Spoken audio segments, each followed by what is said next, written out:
அனைவருக்கும் வணக்கம். இன்றைக்கி இந்த வீடியோவில் ரொம்ப சூப்பராக டேஸ்டியாக குயிக்காக ஒரு லஞ்ச் செஞ்சு முடிக்கலாங்க. இது லஞ்ச் பாக்ஸ் ரெசிபிக்கெலாம் ரொம்ப சூப்பரான ஒரு ரெசிபி.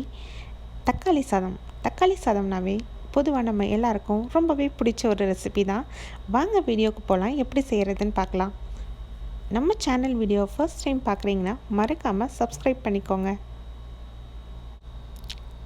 இப்போ கடாயில் 3 டேபிள் ஸ்பூன் சமைக்கிற எண்ணெய் ஊற்றிருக்கேன். நல்லெண்ணெய் கூட சேர்த்துக்கலாம், உங்களோட விருப்பம்தான்.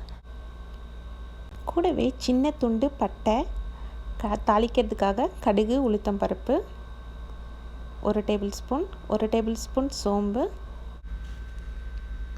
மல்லாட்டை பயிறு கொஞ்சம், கடலைப்பருப்பு 1 டேபிள் ஸ்பூன். இது எல்லா எண்ணெயில் நல்லா வறுபடட்டும். கடுகு நல்லா பொரிஞ்சு எல்லாம் வந்ததுக்கப்புறம் 1 இன்ச்சு சைஸ் இஞ்சி குட்டி குட்டியாக வெட்டி வச்சுருக்கேன். அதையெல்லாம் இது கூட சேர்த்துக்கிறேன். 7 பல் பூண்டு தட்டி வச்சுருக்கேன். இதுவும் நல்லா எண்ணெயில் பொரிஞ்சு நல்லா வறுபடட்டும். தீஞ்சிடாமல் வதக்குங்க. தீஞ்சிட்டேன்னா தீச்சல் ஸ்மெல் வந்துடும். தீயாமல் பார்த்துக்கோங்க. கூடவே தாளிக்கிறதுக்காக பெருங்காயம், கட்டி பெருங்காயம், தூள் பெருங்காயம் எதுவோ உங்கள் விருப்பம், அதையும் இது கூட சேர்த்துக்கோங்க. காரத்துக்காக மிளகாய் வத்தல் குட்டி குட்டியாக இருக்க 3 வத்தல் நான் சேர்த்துருக்கேன். கருவேப்பிலை. இதெல்லாம் நல்லா வதங்கினதுக்கப்புறம் நம்ம வெங்காயம் சேர்க்கணும். நான் 2 மீடியம் சைஸ் வெங்காயத்தை நீல வாக்கில் வெட்டி வச்சுருக்கேன். அந்த வெங்காயத்தை சேர்த்து நல்லா கோல்டன் கலரில் வதக்கிக்கணும். நல்லா வதங்கிட்டோம். வெங்காயம் வந்துட்டு 1 வெங்காயம் எடுக்கிறீங்கன்னா 2 தக்காளி எடுக்கணும். அதுபோல் 1:2 ரேஷியோவில் பார்த்துக்கோங்க. இந்த ரேஷியோவில் தான் தக்காளி சாதத்துக்கு செய்யும்போது தக்காளியோட பேஸ்டெல்லாம் நல்லா குழைய வந்து நல்ல ஃப்ளேவரோட தக்காளி டேஸ்ட்டில் நல்லா சூப்பராக இருக்கும். இப்போது நான் 4 தக்காளியை குட்டி குட்டியாக வெட்டி இது கூட சேர்த்துருக்கேன். நான் வெங்காயம் வதக்கும் போதே உப்பு சேர்த்துருக்கேன். 1 ஸ்பூன் உப்பு தேவைக்கான அளவு சேர்த்துருக்கேன்.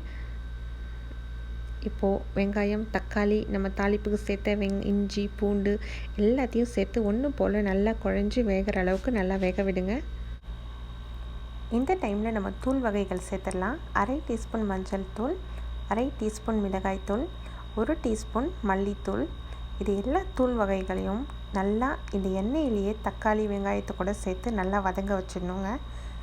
தண்ணி எதுவுமே சேர்க்க வேண்டாம். தக்காளியில் இருக்க ஜூஸே இறங்கி அந்த அளவுக்கு குழைவாக நமக்கு சூப்பராக ரெடி ஆகிடும். ஒரு 5 நிமிஷம் இது அப்படியே வேகட்டும். பச்சை மிளகாய் நான் ஒரு ஃப்ளேவருக்காக தாங்க சேர்த்துருக்கேன். ஒரே ஒரு மிளகாய். உங்களுக்கு விருப்பம் இருந்தால் சேர்த்துக்கலாம், இல்லாட்டினா அப்படியே ஸ்கிப் பண்ணிவிடுங்க. ஒன்றும் ப்ராப்ளம் இல்லை. இது நல்லா வெந்து வரட்டும்.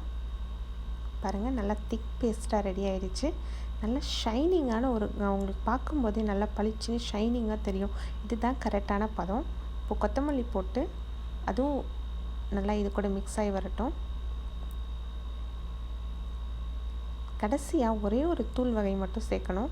வழக்கம் போல் சேர்க்குற மாதிரி ஒரு மசாலா ஃப்ளேவருக்காக நான் கரம் மசாலா கொஞ்சம் சேர்க்க போகிறேன். 1/2 டீஸ்பூன் கரம் மசாலா. இதையும் இது கூட நல்லா சேர்த்து மிக்ஸ் பண்ணிவிடுங்க. அவ்வளோதான். எல்லா இடத்துலையும் நல்லா மிக்ஸ் ஆகிற போல் மிக்ஸ் பண்ணிவிட்டு ஸ்டவ் ஆஃப் பண்ணிவிட்டு இறக்கி வச்சிட வேண்டியது தான். இது கொஞ்சம் நேரம் ஆகட்டும். நல்லா சூடு ஆறுனதுக்கப்புறம் தான் நம்ம சாப்பாட்டோடு போட்டு மிக்ஸ் பண்ணணும். இதுவும் ஆறின சாப்பாடு தான். சூடு ஆறின சாப்பாடு, சூடு ஆறின மசாலா ரெண்டுத்தையும் சூடு ஆறின பிறகு நல்லா ஒன்று போல் நல்லா மிக்ஸ் பண்ணி எடுத்து வச்சுக்க வேண்டியதாங்க. மிக்ஸ் பண்ண சாப்பாடை ஒரு 10 நிமிஷம் கழித்து சர்வ் பண்ணுங்கள். சூப்பராக டேஸ்டியாக இருக்கும். வீட்டில் ட்ரை பண்ணி பாருங்கள். உங்களுக்கு எப்படி வந்துச்சுன்னு கமெண்ட் பாக்ஸில் சொல்லுங்கள். இந்த வீடியோ உங்களுக்கு பிடிச்சிருந்துச்சுன்னா ஒரு லைக் கொடுங்க. தேங்க்யூ.